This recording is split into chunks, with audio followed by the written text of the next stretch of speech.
I'm going to give you a quick overview of the Smoke and Aerosols mode. So again, I've gone to the three horizontal lines at the top and clicked on Smoke and Aerosols.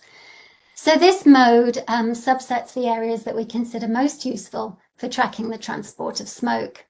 When you first open this mode, the aerosol index from OMPS, or the Ozone Mapping Profiler suite on board SUMI MPP, will be displayed. OMPS aerosol index is useful for looking at smoke, but it is an indicator of aerosols, which is also useful for tracking volcanic ash from volcanic eruptions and dust from desert storms. And I feel the need to emphasize that these aerosol index values can be used for much more than fire, because often a dust storm could look like a smoke plume to the untrained eye. So I've opened I've gone to the date 30th of September. And in the Northern Hemisphere, you can see these are aerosol index values from smoke that's come from the Canadian wildfires. But down here off the west coast of Mauritania, we also see high aerosol values.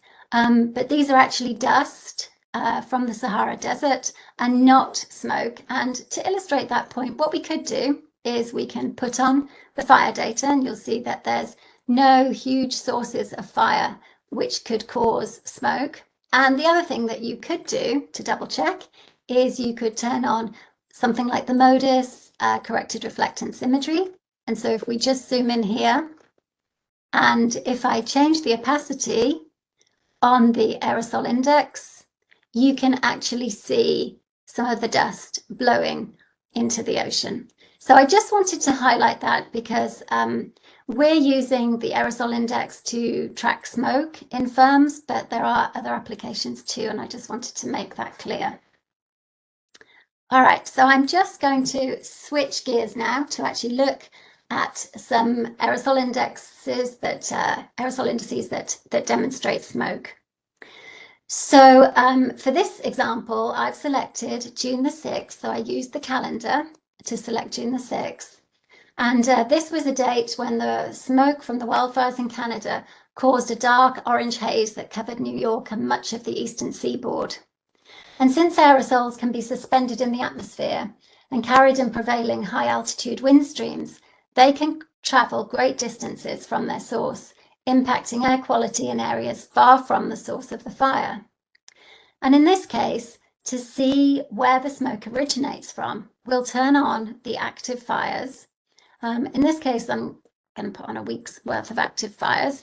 So down in the timeline, turn the fires on. The blue here shows the active fires, and the grey shows the date of the overlay in the imagery. So if I just move this along, you can see we're going backwards now to see where the smoke and aerosols came from. So you can either use this grey time slider, or you can use the arrows here, but they will go back a week. So if we go back a few days, actually what happens is that it goes over the poles. So if we go back, you'll see how the smoke originates from Canada. There we go. And if we zoom in here, you can see that the smoke originates from the wildfires in Northwest Territories and the northern parts of British Columbia and Alberta. Now, you may have noticed that there are two OMPS aerosol index layers. These are related, separate but related. The OMPS aerosol index range is smaller. It goes from 0 to 5, whereas the OMPS aerosol index pyrocumulonimbus layer extends by a factor of 10, reaching to 50, which allows us to more readily identify pyrocumulonimbus events. A pyrocumulonimbus event is a fire-caused or a fire-enhanced thunderstorm that in its most extreme form pumps high amount of smoke and other biomass burning emissions or aerosols into the lower stratosphere. And Canada this year has seen a record number of pyroCb events. So I'm going to just show you one of these events. I've just changed the tab and I'm now showing you the 16th of September 2023. And what we've got here is this is actually a pyrocumulonimbus event. But first of all, we're looking at it with the OMPS aerosol index on.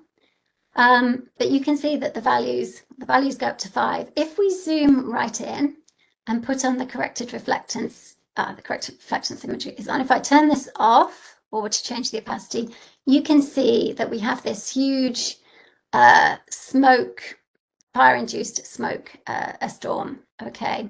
And if we turn on the OMPS aerosol index, but if we put on the OMPS pyroCb layer, we can see that we've got some higher values here. So I'm just going to turn this layer off again, and you can see that we've got these yellow values. Now, I'm reliably informed that anything over a value of 10 is quite probably a pyroCb event. So if I just adjust this to 10, then you can see that this is, well, in this case, it was a pyroCb event. And from here, we saw a lot of smoke be transported all the way to Europe.